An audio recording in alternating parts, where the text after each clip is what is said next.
Good morning to all. Today we are going to read the second part of the fundamental unit of life. पिछली बार मैंने आप लोगों को cell के बारे में बताया था, डिस्कवरी ऑफ सेल के बारे में बताया था। आज हम basic tools and technique of cytology पढ़ेंगे। बेसिक टूल्स और टेक्नोलॉजी ऑफ साइटोलॉजी का मतलब है कि साइटोलॉजी यानी कि the study of cell, it is a branch of biology in which we study about the cell. हम सेल की स्टडी करते हैं साइटोलॉजी के अंदर। तो इसमें कौन कौन से टूल्स और कौन कौन सी टेक्निक का यूज़ किया जाता है, तो मैं आपको बता दूँ। कोई बहुत बड़ी टेक्निक नहीं है इसके अंदर। नॉर्मली साइटोलॉजी की स्टडी करने के लिए हमको एक माइक्रोस्कोप की ज़रूरत होती है। किसी भी सेल की स्टडी करने के लिए, किसी माइक्रोब की स्टडी करने के लिए वी रिक्वायर्ड अ माइक्रोस्कोप, और ये सबसे ज़्यादा इसेंशियल होता है। इसके अलावा कुछ बेसिक चीज़ें आपको चाहिए, जैसे स्टेनिंग करने के लिए कुछ लिक्विड होता है, माउंटिंग होती है, स्लाइड प्रिपरेशन होता है, फ्रैक्टिनेशन होता है। ये सब टेक्निक यूज़ की जाती है सेल की स्टडी करने के लिए। Now compound microscope. Compound microscope is also known as the light microscope is an important instrument of biological laboratory. Compound microscope जो है वो बहुत ही इंपॉर्टेंट होता है। क्योंकि बायोलॉजी लैब्स के अंदर किसी भी सेल की स्टडी करने के लिए कंपाउंड माइक्रोस्कोप की ज़रूरत पड़ती है। एक्चुअली जो कंपाउंड माइक्रोस्कोप होता है ये ऑप्टिकल इंस्ट्रूमेंट होता है, जिसके अंदर 2 मैग्नीफाइंग ग्लासेस का यूज़ किया जाता है। आई रिपीट, कंपाउंड माइक्रोस्कोप जो होता है एक ऑप्टिकल इंस्ट्रूमेंट होता है, जिसके अंदर 2 तरह के मैग्नीफाइड ग्लासेस का यूज़ किया जाता है। कंपाउंड माइक्रोस्कोप के 2 पार्ट्स होते हैं, मैकेनिकल पार्ट्स और दूसरा होता है इसका ऑप्टिकल पार्ट्स। मैकेनिकल पार्ट्स के जो हिस्से हैं वो है आपका base of foot, handle of arm, stage, coarse adjustment, fine adjustment, stage clip, nose piece, body tube, diaphragm और कंडेंसर। कुल मिला के 9 पार्ट्स होते हैं इसके। और जबकि ऑप्टिकल पार्ट होता है इसके 2 हिस्से होते हैं, लेंसेज और mirror.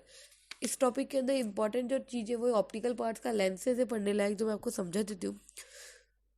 Optical part first part है। ऑप्टिकल पार्ट्स को फर्दर 2 पार्ट्स में डिवाइड किया गया, लेंसेज और mirror. There are 2 magnifying lenses, an eye piece and an objective lens in each compound microscope.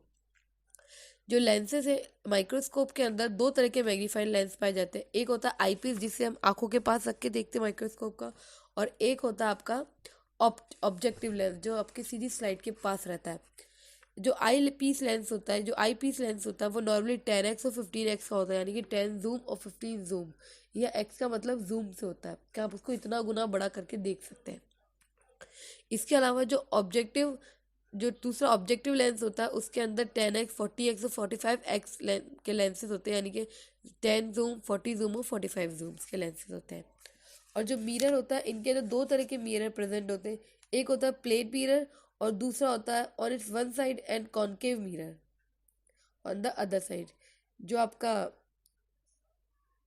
There is mirror mounted on a clamp attach to the lower end of the arm के सबसे नीचे की तरफ जो mirror होता है वो होता है, एक मिरर होता है प्लेन मिरर और दूसरा होता है उसका दूसरी साइड पे होता है कॉन्केव मिरर, ताकि ऑब्जेक्ट को आपको बड़ा करके देखने में आसानी मिले।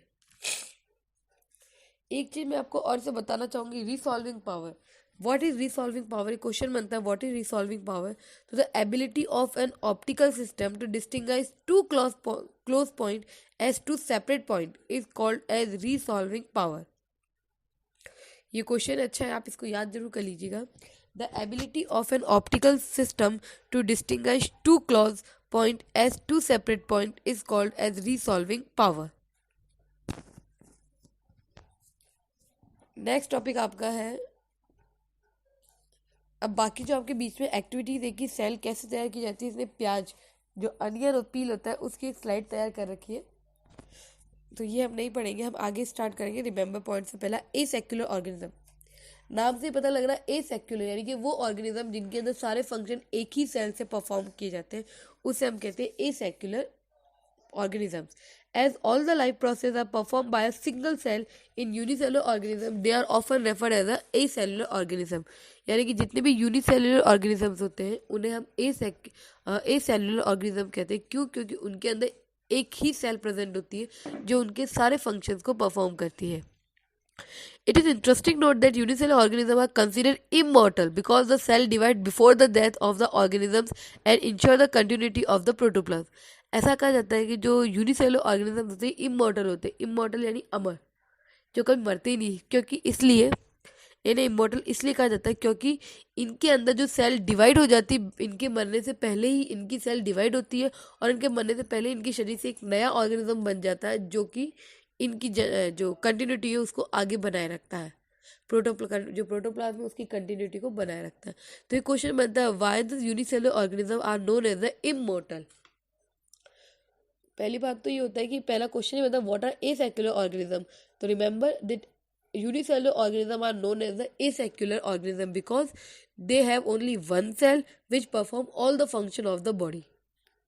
और सेकंड क्वेश्चन इसमें आपका बनता है that why unicellular organism are considered as immortal। तो because the cell divide before the death of the organism and ensure the continuity of the protoplasm। क्योंकि मरने से पहले ऑर्गेनिज्म के मरने से पहले इसकी जो सेल होती है वो डिवाइड होती है और उसके प्रोटोप्लाज्म को अलग एक नए जो शरीर से नया हिस्सा बनता है उस हिस्से में प्रोटोप्लाज्म को ट्रांसफर कर देती है और पुरानी सेल अपने आप खत्म हो जाती है। क्योंकि सेल थ्योरी में मैंने आपको बताया था कि जो नई सेल्स होती है वो प्री एग्जिस्टिंग सेल से ही बनती है, कोई नई आसमान से नहीं उतरती है। तो जो नई सेल्स है वो हमेशा पुरानी सेल से ही बनती है। नेक्स्ट है आपका यूनिसेलुलर मल्टीसेलुलर के अंदर डिफरेंस। तो मैं आपको बता दूं that unicellular organism a single cell form the body of a unicellular organism. एक सेल से बनने वाला जो शरीर है वो यूनिसेलुलर ऑर्गेनिज्म कहलाता है, जबकि the body of multicellular organism is made up of many cell. जो मल्टीसेलुलर ऑर्गेनिजम्स होते हैं इनका शरीर बहुत सारी सेल से मिलकर बना होता है। सेकेंड पॉइंट है all the life process are performed by that single cell only. It means division of labor is not exhibited at cellular level। यानी कि यूनिसेलुलर ऑर्गेनिजम्स होते हैं इनके अंदर शरीर के सारे फंक्शन वो एक ही सेल कंप्लीट करती है, यानी कि इनमें लेबर डिवीजन नहीं होता है। डिवीजन ऑफ लेबर मतलब हर सेल का अपना एक यूनिक काम होता है। तो ऐसा कुछ नहीं है, एक ही सेल जो सारे काम करती है, चाहे डाइजेशन हो, चाहे एक्सक्रीशन हो, चाहे रेस्पिरेशन हो, चाहे सर्कुलेशन हो, चाहे ब्रीथिंग हो, वॉट सारा काम एक ही सेल से होता है। जबकि मल्टी सेलुलर ऑर्गेनिज्म के अंदर all the cells perform basic biological activity, but cells are specialized to carry out specialized function। It means division of labor is found at a cellular level। कि शरीर की जितनी बायोलॉजिकल एक्टिविटीज़ होती है वो करने के लिए अलग अलग स्पेसिफाइड सेल होती है, यानी कि अलग अलग स्पेसिफाइड सेल अलग अलग टाइप के फंक्शन को परफॉर्म करती है। यानी कि यहाँ पर डिवीजन ऑफ लेबर यानी काम का विभाजन किया हुआ होता है कि कौन सी सेल क्या काम करेगी, कौन सी सेल मिलकर कौन सा टिश्यू बनाएगी, उसका काम अलग होगा। Death of cell leads to the death of unicellular organism. अगर सेल मर जाती है, अगर सेल मर जाएगी तो उस यूनिसेलुलर ऑर्गेनिज्म भी मर जाएगा, उसका अस्तित्व खत्म हो जाएगा। लेकिन मल्टीसेलुलर के अंदर death of few cells may not be of serious consequences to a multicellular organism. अगर कुछ सेल्स मर भी जाती है मल्टीसेलुलर ऑर्गेनिज्म के अंदर तो उसके शरीर के अंदर दूसरी सेल प्रेजेंट होती है जो उसके काम को, उसके फंक्शंस को आगे बढ़ाती है। तो यहाँ पर अगर कुछ सेल्स के मरने की वजह से यूनिसेलुलर मल्टीसेलुलर ऑर्गेनिज्म जो है वो खत्म नहीं होते हैं, वो जिंदा रहते हैं। फोर्थ पॉइंट है यूनिसेलुलर का, these organisms are often considered immortal as a single cell ensure the continuity of the protoplasm through cell division before his death।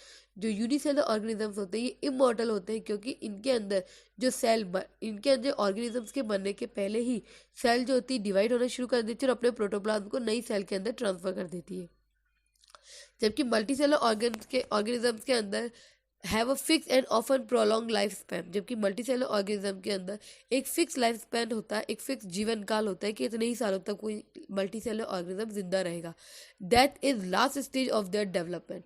मौत के बाद उसके शरीर का कोई डेवलपमेंट होता है, उसके शरीर का आखिरी डेवलपमेंट उसकी मौत होती है। मतलब अगर कोई मल्टीसेलुलर ऑर्गेनिज्म मर जाता है तो उसकी सेल ऐसा नहीं कि शरीर का नया हिस्सा डिवाइड होकर नया ऑर्गेनिज्म बन जाएगा, नो। उसके मरने से पहले अगर उसमें रिप्रोडक्शन हुआ तो ही उसकी कंटिन्यूटी आगे रहेगी, लेकिन उसके शरीर का सेल पूरी तरीके से खत्म हो चुका है। उसके शरीर की कोई ऐसी सेल नहीं होती, उसमें कोई ऐसी विशेषता नहीं होती है कि उसके शरीर की सेल जो है अपने शरीर से कुछ नया बर्ड जैसा स्ट्रक्चर निकाल लो, सारा प्रोटोप्लाज्म उस नए बर्ड को पहुंच जाए और फिर वहां से एक नया मल्टीसेलुलर ऑर्गेनिज्म पैदा हो, ऐसा कुछ नहीं होता है। Single cell take part in reproduction. जो यूनिसेलुलर ऑर्गेनिजम्स होते हैं उनके अंदर एक ही सेल होती है जो रिप्रोडक्शन करती है। एक्चुअली एक ही सेल होती है जो रिप्रोडक्शन भी करती है, सर्कुलेशन भी करती है, रेस्पिरेशन भी करती है, एक्सक्रीशन भी करती है, डाइजेशन भी करती है, सारे काम करती है। जबकि मल्टीसेलुलर ऑर्गेनिजम्स के अंदर सब कुछ स्पेशलाइज सेल्स होती है जो रिप्रोडक्शन के अंदर इन्वॉल्व होती है। वो खुद रिप्रोडक्शन नहीं करती, इस प्रोसेस के अंदर इन्वॉल्व होती है। इसी के साथ मैं अपना टॉपिक यही ख़त्म करना चाहूँगी। नेक्स्ट टॉपिक जो होगा वो होगा हमारा सेल, जिसका शेप और साइज़ हम पढ़ेंगे, प्लस इसके साथ साथ हम प्लांट सेल्स और एनिमल सेल में डिफरेंस भी हो सक होंगे, और साथ में आपके सेल के ऑर्गेनेल्स, जो सेल ऑर्गेनाइजेशन है, मतलब what is the structural organization of cell, ये हम पढ़ेंगे। तब तक के लिए thank you. Stay home and stay safe.